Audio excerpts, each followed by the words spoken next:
Kahit sino pwede magkaroon ng kondisyon na tinatawag na Bell's palsy. Ito yung biglang pagkaparalisa ng isang bahagi ng muka. May paraan naman daw para maiwasan at makarecover mula rito. Para bigyan ng mukha ang balita, Mobile Journal Fatima Baduria. 21 anyos lang doon si Joyce Laidan nang tamaan ng Bell's palsy. Nagdulot ito ng pagtabingi ng kanang bahagi ng kanyang muka. Hindi maikurap ang mata at hirap din siyang kumain. Depressing po kasi siya when you have Bell's palsy. It's really depressing like to see your face. Hindi nga po ako nagsasalamin nun. Ang sakit, nakuha niya raw dahil sa stress habang nag-aaral sa college. We had our thesis and then ako din po is one of the student leader. And also, I also deal with a lot of personal problems during that time. Nag-pile up po yung stress. Ang 28-year-old namang si Mariel, nagising na lang daw isang araw noong nakaraang taon na hindi na maikontrol ang kaliwang bahagi ng muka dahil din sa Bell's palsy. Hindi ko talaga nga siya na ikukurap ng maayos. Hindi ko rin na ino-nose crunch yung ditong side. Manhid din yung dila ko ditong side din. Ang Bell's palsy ay dahil sa pagkakadamage ng facial nerves na nagkokontrol sa muscles ng muka.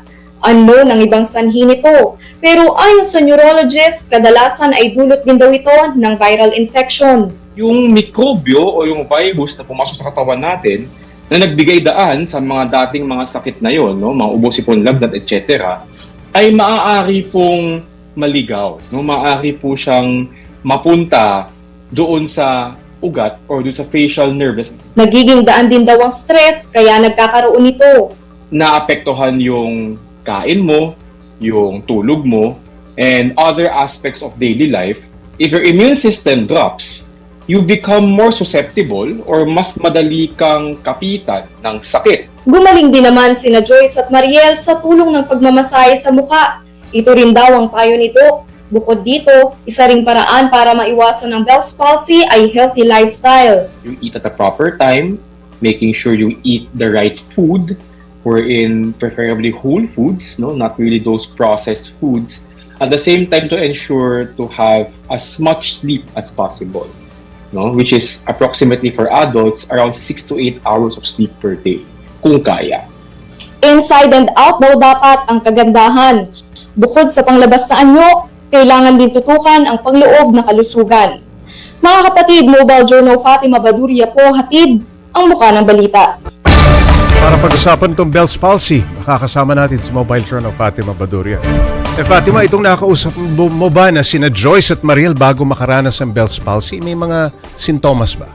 Paps, actually biglaan nga raw talagang lumalabas itong symptoms, no? So, tulad ni Mariel, kwento niya, nagising na lang siya, paralyzed na yung half ng face niya. So, yung mga symptoms kasi noon, Paps, ay yun nga, drooping yung face, no? Pwede rin na hindi mo masara ng maayos yung mata mo, so nag-eye drops pa siya dahil sumasakit. Or, pwede rin yung drooling dahil hindi mo makontrol yung facial muscle. So, yun yung yun yung mga signs na merong Bell's palsy, Paps. Fatima, sa ibang, sa isang may Bell's palsy, mararanasan mo lang ba sa isang bahagi ng iyong mukha o minsan buong mukha mo na rin? Paps, usually talaga isang side lang yan ng face, either left or right. And usually nga, buong half talaga ng face mula dito sa forehead hanggang sa bibig pwedeng mag-manifest itong Bell's palsy, Paps. Okay, pareho ba silang nagsabi na dahil sa stress kaya ito na-trigger o may unknown cases din? Paps, sa kwento ni Joyce, talagang sa stress daw dahil nga nagpatong-patong yung mga problema niya. Pero si Mariel naman, ang sabi ng doktor niya ay hindi talaga ma-pinpoint kung ano talaga yung naging reason kung bakit siya nagkaroon ng Bell's palsy. Although na kwento nga niya na nakaranas din naman daw siya ng stress noon. Pero ayun nga, hindi talaga masabi ng kanyang doktor kung ano ba talaga yung naging reason. Fatima, naging bukas sina Joyce at Mariel, no, sa pinagdaanan. Paano raw ba yung naging araw-araw nila nung nagkaroon sila nito? Paps, yun nga, no. Actually, nagagawa naman nila yung mga daily nila na kailangan gawin. Nakakakilos naman kasi yung buong katawan nila. Although yun nga, mahirap dahil kwento ni Mariel, sumasakit yung mata niya, kailangan mag-eye drops mayat-maya. Tapos yun pa nga, nahihirapan silang kumain. Oo. Dahil nga, minsan kumakain sila o umiinom ng tubig, nalalaglag din dun sa other side ng kanilang bibig. So yun, Paps, talagang medyo nahirapan din sila. Ayun. Sa mga stroke, may pagkaparalisa rin sa isang bahagi ng mukha. Anong kaibahan nila? Paps, yun nang nabanggit ni Doc, Oo. ay usually titignan kung aling parts ba talaga yung paralyzed. Oo. Kung isang buong bahagi ng face mo, isang kalahati talaga ng face mo, usually ay Bell's palsy. Pero kung lower half ng face, meaning makikita dito sa may bibig, no, at kasama yung iba pang mga parts ng katawan, yun usually yung stroke. So, kailangan talagang magpa-check agad. Actually, either way, mas maganda kung magpapa-check agad, Paps, eh. Dahil Ayun, minsan, oo. kahit full face naman, pwedeng stroke na rin pala yun, Paps. Pwedeng stroke, no? O Yes. di kaya Bell's. Okay. Bukod sa massage, no? Meron din bang gamot para sa Bell's palsy?